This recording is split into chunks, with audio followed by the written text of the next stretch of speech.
Praise the Lord shalom. Amit Abraham family blog में आपका स्वागत है। तो आज की प्रतियोगिता शुरू करने जा रहे हैं। हमारे साथ है भाई राजेश और सिस्टर रचना, रुचिका और मैं अमित अब्राहम। इस खेल को जो है, इस गेम को होस्ट करूंगा। तो इसमें आप भी पार्टिसिपेट कर सकते हैं। तो जो भी सवाल पूछा जाएगा आप उसका जवाब हमें कमेंट कीजिए। जो सबसे पहले कमेंट करेगा सही जवाब, उसका कमेंट नाम के साथ हम हाईलाइट करेंगे। तो इस खेल की शुरुआत करते हैं। तो हमारा पहला सवाल ये है कि बाइबल की सबसे महत्वपूर्ण यानी कि जो सबसे ज्यादा बोली जाती है यानी कि गोल्डन वर्स जिसको कहा जाता है, जो आमतौर पर आप सुनते होंगे और बहुत जगह आपने उनको देखा भी होगा टेम्पलेट वगैरह में। देखो, पूरी बाइबल मुख्य है, वैसे तो सभी बातें जरूरी है बाइबल की। और जो गोल्डन वर्स कही जाती है, जो आप ज्यादातर सुनते होंगे, जो संडे स्कूल के बच्चे हैं वो बोलते हैं, मतलब जिसको गोल्डन वर्स कहा जाता है, वो हमने अलग करके रखी हुई हैं। तो इसके अंदर हमने 6 गोल्डन वर्स लिखी है जो कि महत्वपूर्ण आयतें हैं। उस 6 के अंदर जो आयतें लिखी हुई हैं उनमें से आपकी मैच करती हुई होनी चाहिए। समझ रहे आप? मतलब आप जो आयत लिखेंगे, जो गोल्डन वर्स है, वो 6 हमने जो लिखी उससे मैच करनी होनी चाहिए। तो आपके हिसाब से कौन सी बाइबल की गोल्डन वर्स है वो आप लिखिए। और आप भी कमेंट सेक्शन में लिखिए कि बाइबल की गोल्डन वर्स कौन सी है या कौन कौन सी है, या जो हमने बाइबल में से अलग की है अगर आपके भी उसमें से मैच करती है। मैं आपको बताऊंगा कि मैंने कौन कौन सी लिखी है। वो इस आंसर के बाद जो इनका मैं आंसर चेक कर लूंगा, उसके बाद हम बताएंगे। तो आप सभी लिख सकते हैं कि वो कौन कौन सी है आयतें हैं जो गोल्डन वर्स कही जाती हैं। तो आपके पास इसके लिए 20 सेकंड का समय है। तो आपका टाइम शुरू हो चुका है, आप जल्दी से लिखिए। कोई भी एक आपको लिखनी है बाइबल गोल्डन वर्स। तो ये आपका पहला सवाल पूरे 5 पॉइंट के लिए है। इस खेल के अंतिम में हम सबके जो पॉइंट हैं, नंबर हैं, जो आप जीतेंगे कमाएंगे, वो हम कैलकुलेट करेंगे और जिसके सबसे ज्यादा अंक होंगे वही विजेता कहलाएगा। तो आप सभी भी जल्दी से कमेंट करके बताएं बाइबल की गोल्डन वर्स कौन सी है। ओके, तो आप सभी ने लिख लिया? ठीक है, आप सभी के आंसर सेम हो सकते हैं। तो 6 आयतें हमने अलग की है जो गोल्डन वर्स में है, तो उनमें से आपकी एक मिलती जुलती होनी चाहिए, तो आपको 5 पॉइंट मिलेंगे। तो हम सबसे पहले भाई राजेश से जानते हैं कि आपने कौन सी आयत लिखी है। यहोवा मेरा चरवाहा है, मुझे कुछ घटी नहीं होगी। आपने लिखा है यहोवा मेरा चरवाहा है, मुझे कुछ घटी नहीं होगी। तो भाई राजेश के लिए हम ताली बजाएंगे क्योंकि इन्होंने बहुत सही जवाब दिया है। ये जो आयत है दूसरे नंबर पे हमने लिखी है क्योंकि ये बहुत महत्वपूर्ण आयत है, सुनहरी आयत है जो कि हम सभी लोग जानते हैं और सुनते हैं। तो भाई आप 5 पॉइंट कमा लेते हैं इसके लिए। भाई ने 5 पॉइंट कमा लिए हैं। सिस्टर रचना, आपने क्या लिखा है? वैसे तो मैंने भी यही लिखी है और एक दूसरे में भी लिखा है वजन संहिता 91 और उसका 1। ठीक है, तो आपने भी सेम यही यहोवा मेरा चरवाहा है। ठीक है, तो इन्होंने भी यही आयत लिखी है, तो 5 पॉइंट आपको मिलते हैं। और आपने क्या लिखा है? परमेश्वर ने जगत से ऐसा प्रेम किया कि उसने अपना इकलौता पुत्र। जी, बिल्कुल सही बात है, बिल्कुल सही लिखा है इन्होंने भी। यूहन्ना 3:16 में जैसे लिखा है, क्योंकि परमेश्वर ने जगत से ऐसा प्रेम रखा कि उसने अपना इकलौता पुत्र दे दिया, है ना। तो आप सभी को 5-5 पॉइंट मिलते हैं। तो इससे पता लगता है कि आपको ज्ञान है वचनों का, आपको बाइबल का ज्ञान है। तो आप सभी अपने लिए 5-5 पॉइंट लिख सकते हैं इसके लिए। तो फर्स्ट राउंड में आपको 5-5 पॉइंट मिलते हैं। ओके, तो आप सभी ने भी आंसर लिखे होंगे, तो आप सभी अपने आंसर को मैच कर सकते हैं जो हमने 6 आयतें लिखी हैं। तो पहली जो आयत हमने लिखी थी गोल्डन वर्स के अंदर, वो है यूहन्ना 3:16, क्योंकि परमेश्वर ने जगत से ऐसा प्रेम रखा कि उसने अपना इकलौता पुत्र दे दिया ताकि जो कोई इस पर विश्वास करे वह नष्ट ना हो परंतु अनंत जीवन पाए। दूसरी आयत जो हमने लिखी थी और जो भाई राजेश रचना सिस्टर ने लिखी थी, वो थी भजन संहिता 23 का 1, यहोवा मेरा चरवाहा है, मुझे कुछ घटी ना होगी। तो ये भी बाइबल की सुनहरी या गोल्डन वर्स है। और उसके बाद हमने लिखा था तीसरे में मत्ती 11:28, हे सब परिश्रम करने वालों और बोझ से दबे लोगों मेरे पास आओ क्योंकि मैं तुम्हें विश्राम दूंगा। तो चौथी आयत हमने लिखी थी यूहन्ना 14:6 आयत, जिसमें लिखा है मार्ग और सत्य जीवन मैं ही हूँ, बिना मेरे द्वारा कोई पिता के पास नहीं जा सकता। 5वीं आयत जो हमने लिखी थी वो था यूहन्ना 1:1, आदि में वचन था, वचन परमेश्वर के साथ था और वचन ही परमेश्वर था। तो ये भी बाइबल की सुनहरी आयत है, गोल्डन वर्स है। छठी और आखिरी आयत जो हमने लिखी थी वो थी मत्ती 3:2, मन फिराओ क्योंकि स्वर्ग का राज्य निकट आ गया है। तो अगर आपने इन 6 आयतों में से कोई भी एक कमेंट की है तो आपका जवाब बिल्कुल सही है। तो हम बढ़ते हैं अपने अगले सवाल की ओर, राउंड 2 की ओर। दूसरा सवाल ये है और बहुत मुख्य सवाल है, ये बहुत से कम लोग जानते हैं और आज शायद इसके बाद आप सब लोग भी जान पाएंगे कि बाइबल की सबसे छोटी आयत कौन सी है और कहाँ लिखी है। अगर आपको पता है तो इसका जवाब हमें आप कमेंट कर सकते हैं और आप अपनी डायरियों में लिख सकते हैं। तो आपके पास 20 सेकंड का समय है, तो लिखिए बाइबल की सबसे छोटी आयत। पूरी बाइबल के अंदर सबसे छोटी आयत कौन सी है, आपको लिख करके बताना है कि बाइबल की सबसे छोटी आयत कौन सी है। थोड़ा सा डिफिकल्ट सवाल है, मगर ये आपकी नॉलेज को बढ़ाएगा। अगर आप गलत भी लिखते हैं कोई बात नहीं, मगर आज आप सीखेंगे कि सबसे छोटी आयत कौन सी है। तो आप सभी ने लिख लिया? तो भाई राजेश आप भी लिखिए। ओके, सबने लिख लिया है। तो भाई राजेश आपने क्या जवाब लिखा है? तो नहीं पता भाई। तो भाई राजेश को आयत का नहीं पता कि सबसे छोटी आयत कौन सी है। और सिस्टर रचना आपने क्या लिखा है? नहीं नहीं वजन नहीं संहिता 117। नहीं, आयत बोला, सिर्फ एक आयत। एक आयत, हाँ, एक आयत को नहीं पता सबसे छोटा। सबसे छोटी आयत मैंने पूछा कि बाइबल में सबसे छोटी आयत, वचन, सबसे छोटा वचन। सबसे छोटी जो आयतें होती है ना नंबर 22, तो वो सबसे छोटी आयत कौन सी है? तो भाई राजेश कह रहे कि उनको नहीं पता। आपको पता है? नहीं पता। मुझे याद आपको पता है? जी, बताइए।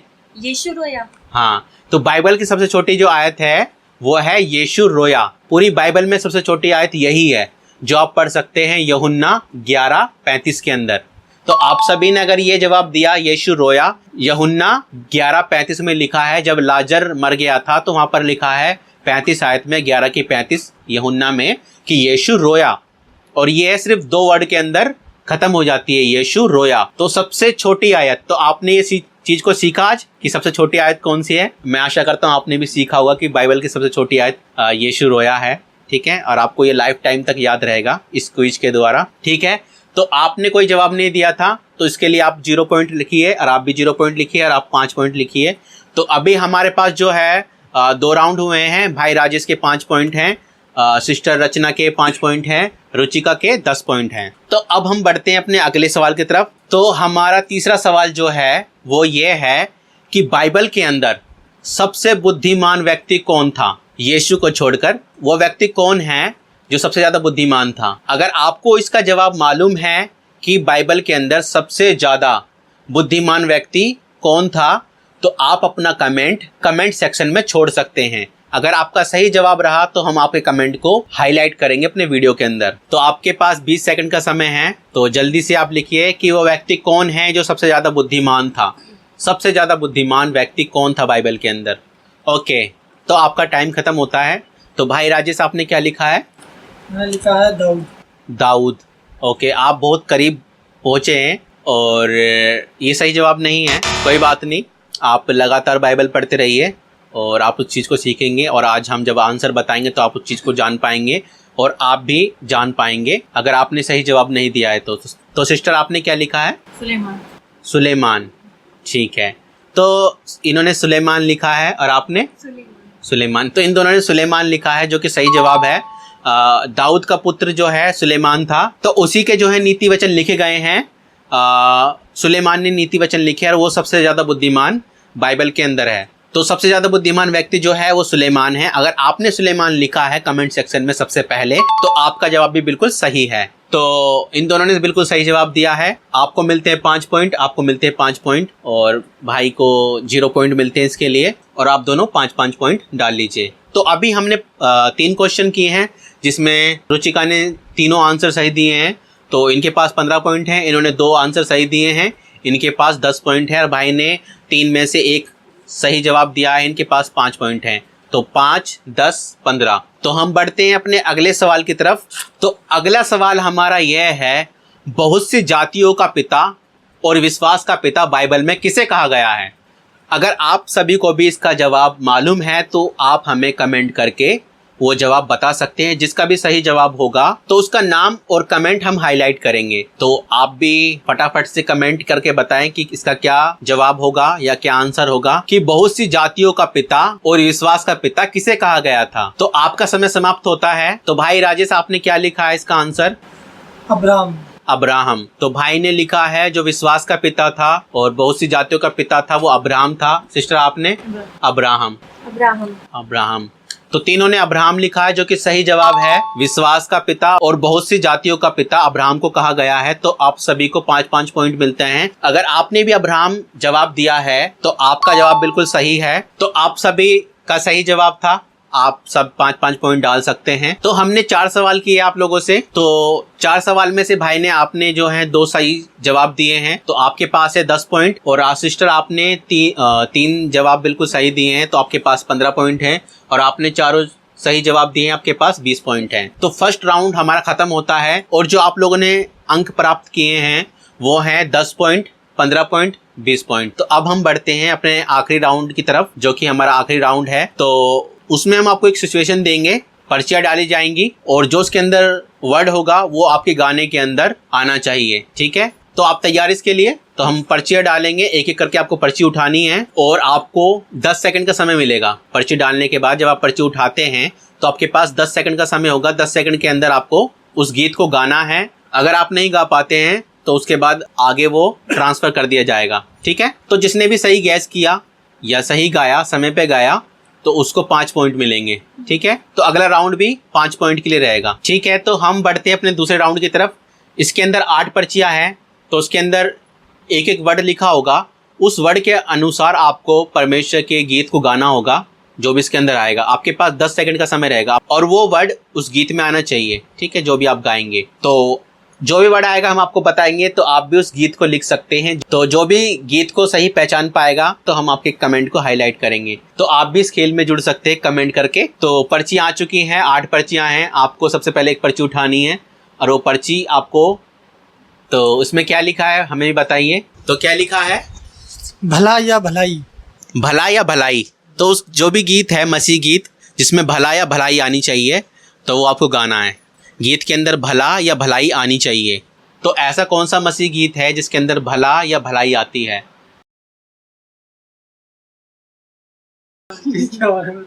तो आपको नहीं पता? तो आप दोनों में से किसी को पता है तो आप बता सकते हैं। हाँ पता है। पता है? आपको पता है? ओके, ठीक है। तो हमारे पास जो सिचुएशन है वो है, गाने के अंदर, गीत के अंदर भला या भलाई आनी चाहिए।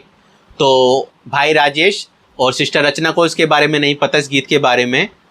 रुचिका को पता है, तो बताइए कौन सा वो गीत है। अगर आपको पता है भला या भलाई से रिलेटेड कोई गीत के बारे में, मसीह गीत के बारे में, तो आप कमेंट कीजिएगा।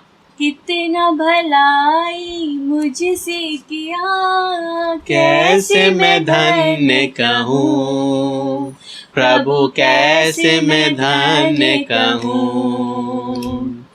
कितना भलाई मुझसे किया, कैसे मैं धन्य कहूँ प्रभु, कैसे मैं धन्य कहूँ। बिल्कुल सही गीत आपने पहचाना है, और इसके लिए आपको 5 पॉइंट मिलते हैं। तो इसको हम हटा देते हैं क्योंकि ये गीत हो चुका है। अब बारी आपकी है, आपको एक पर्ची उठानी है। तो सिस्टर रचना एक पर्ची उठाएंगी, और जो सिचुएशन होगी उसके हिसाब से वो गाना गाएंगी।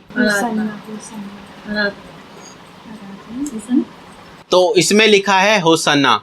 तो आपको कोई ऐसा मसीह गीत गाना है जिसमें होसन्ना हो। अगर आपको वो गीत आता है जिसमें होसन्ना हो, तो आप भी अपना गीत कमेंट करके बता सकते हैं। तो सिस्टर आपको गीत मालूम है, तो आप वो गीत गाइए जो भी होसन्ना से रिलेटेड हो। सना यहूदियों के राजा को, हो सना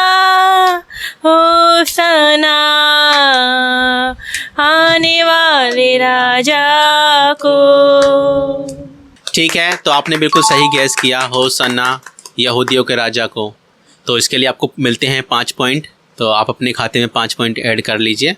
और अगर आपने भी होसन्ना से सही गीत पहचाना है या लिखा है और पहले जवाब दिया होगा, उसके कमेंट को हम हाईलाइट करेंगे। तो इस पर्ची को, होसन्ना जो पर्ची आई थी, तो इसको हम हटा देते हैं। तो 2 पर्चियाँ निकल चुकी है, अब लास्ट पर्ची हमारी निकलेगी। ओके, तो आप पर्ची निकालिए, क्या लिखा है इसमें? आराधना। आराधना। तो जो सिचुएशन है गीत की वो है आराधना। तो जो भी हम गीत गाएंगे उसमें आराधना होना चाहिए। तो आपको गीत मालूम है? ठीक है, तो आप वो गीत को गाइए। अगर आपको ये गीत पता है, बहुत आसान मिला है इनको। आराधना, बहुत सारे गीत है आराधना के या आराधना वर्ड जिसमें आता है प्रभु के।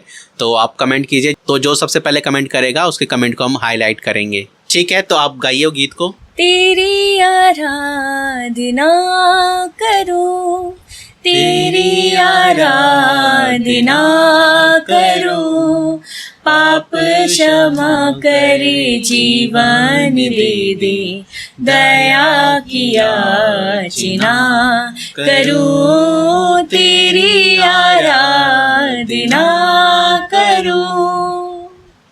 बहुत अच्छा गीत गाया आपने और सही आपने पहचाना गीत को और सही गीत गाया। आराधना का जो हमें सिचुएशन मिला था, आराधना होना चाहिए, ठीक है। तो पहले राउंड में आप लोगों ने बिल्कुल सही गैस किया, गीत को पहचाना।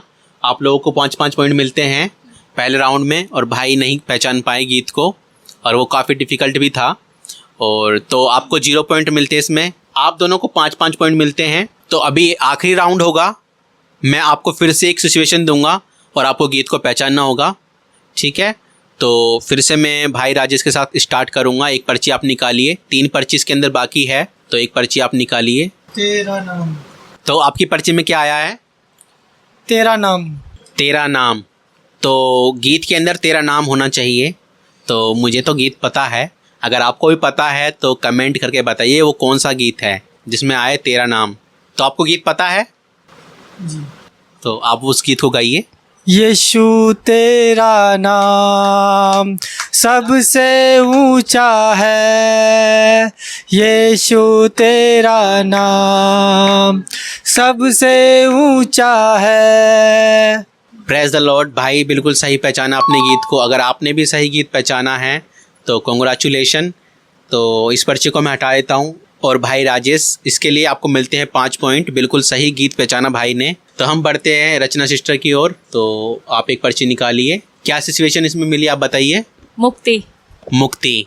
तो आपके गीत में मुक्ति आना चाहिए। तो कोई ऐसा गीत आपको मालूम है जिसमें मुक्ति आए? बहुत ईजी है, मेरे को भी इसके बारे में मालूम है और आपको भी पता होगा। अगर आपको पता है कोई मुक्ति, जिस गीत में मुक्ति आता हो, प्रभु का गीत हो, तो आप कमेंट कीजिए उस गीत को। मुक्ति दिलाए यीशु नाम, शांति दिलाए यीशु नाम, मुक्ति दिलाए यीशु नाम, शांति दिलाए यीशु नाम। बिल्कुल सही गैस किया आपने सिस्टर रचना। इसके लिए आपको मिलते हैं 5 पॉइंट। अगर आपने भी ये गीत बिल्कुल सही गैस कर लिया है तो कॉन्ग्रेचुलेशन। तो हम बढ़ते हैं रुचिका की तरफ। तो आप एक पर्ची निकालिए। परमेश्वर। ओके, तो क्या आया पर्ची में? परमेश्वर। परमेश्वर। तो गीत के अंदर परमेश्वर शब्द आना चाहिए। अगर आपको मालूम है ऐसा कोई गीत जिस गीत में परमेश्वर शब्द आता है तो कमेंट कीजिए।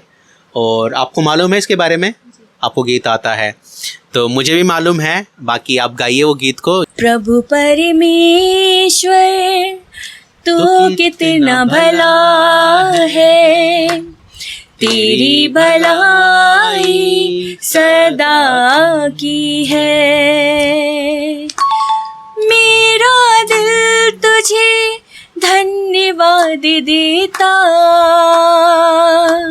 मेरा प्राण तुझे स्तुति देता। तो बहुत अच्छा गीत आपने गाया। इसके लिए आपको मिलते हैं 5 पॉइंट। और अगर आपने भी बिल्कुल सही गैस किया तो कॉन्ग्रेचुलेशन। तो ये हमारा आखिरी राउंड था। तो अब हम देखेंगे किसके पास कितने पॉइंट इकट्ठे हुए हैं और उसी के अनुसार हम आज के विजेता को अनाउंस करेंगे। ओके, तो आपने भाई राजेश कितने पॉइंट कमाए हैं? 15। भाई राजेश ने 15 पॉइंट कमाए हैं। भाई राजेश के लिए जोरदार तालियां। सिस्टर रचना, आपके पास कितने पॉइंट हैं? 25। तो सिस्टर रचना ने 25 पॉइंट कमाए हैं। सिस्टर रचना के लिए भी जोरदार तालियां। रुचिका, आपने कितने पॉइंट कमाए हैं? 30 पॉइंट कमाए हैं। तो रुचिका ने 30 पॉइंट कमाए हैं, इनके लिए भी जोरदार तालियां। ओके, तो जैसा कि आप जान गए होंगे कि भाई राजेश के पास 15 पॉइंट हैं जो उन्होंने कमाए हैं। सिस्टर रचना के पास 25 पॉइंट हैं और रुचिका के पास 30 पॉइंट हैं। तो आज की हमारी जो विजेता है वो रुचिका है। इन्होंने सारे सवालों का और जो भी राउंड्स हुए सही जवाब दिया। तो आज की विजेता जो है वो रुचिका है। तो आज की फर्स्ट विनर जो है वो रुचिका है। सेकंड जो विनर है वो रचना सिस्टर हैं। जो तीसरी पोजीशन पे आए हैं वो भाई राजेश हैं। तो आप सभी लोगों ने बहुत अच्छा पार्टिसिपेट किया और आप सभी को प्रभु आशीष दे। तो आज जो हमने प्रतियोगिता की है उससे आपको कुछ सीखने को मिला? हमें जो नहीं पता था वो चीज़ के बारे में हमें पता चला। ओके, तो भाई राजेश ने आज की प्रतियोगिता के द्वारा सीखा बहुत सी चीज़ों को। आपने भी सिस्टर कुछ सीखा? हाँ जी, जो हमें नहीं पता था वो हमें सीखने को मिला, और ये हमें बताता है कि आगे हमें और ज़्यादा मतलब तैयारी करके आना है। बिल्कुल। तो आपने भी कुछ सीखा आज की इस प्रतियोगिता से, तो प्रभु आशीष दे। और आपने कुछ सीखा? जी बिल्कुल, रचना सिस्टर ने बिल्कुल सही कहा कि हमें और भी वचन पढ़ना चाहिए और साथ में हमें आराधना गीत और भी हमें प्रेयर में हमें रहना चाहिए प्रभु के। मैंने यही सीखा। तो आप लोगों ने भी इस प्रतियोगिता के द्वारा जान लिया होगा कि आप लोग कितना जानते हैं ना। तो अगर आपको लगता है कि भाई हमें भी सीखने की आवश्यकता है, तो हम आपसे यही कहेंगे कि आप भी बाइबल को पढ़ें, प्रभु के और करीब जाएं, प्रभु से प्रार्थना में, वचन पढ़ने में, आराधना करने में समय बिताएं। और आप हमें फॉलो कर सकते हैं। अगर आप फेसबुक पर हमारी वीडियो देख रहे हैं तो आप अमित अब्राहम फैमिली को फॉलो कर सकते हैं, क्योंकि आगे ऐसी और वीडियो आने वाली है जिसके द्वारा आप सीखेंगे और प्रभु में बढ़ेंगे। अगर आप यूट्यूब पर ये वीडियो देख रहे हो तो आप हमारे YouTube channel Amit Abraham family को सब्सक्राइब कर सकते हैं। तो आज के लिए इतना ही। हम आपसे मिलेंगे फिर ऐसी नई वीडियो में। तो परमेश्वर आप सभी के साथ हो, आप सभी को आशीष दे। सभी को जय मसीह की। बाय।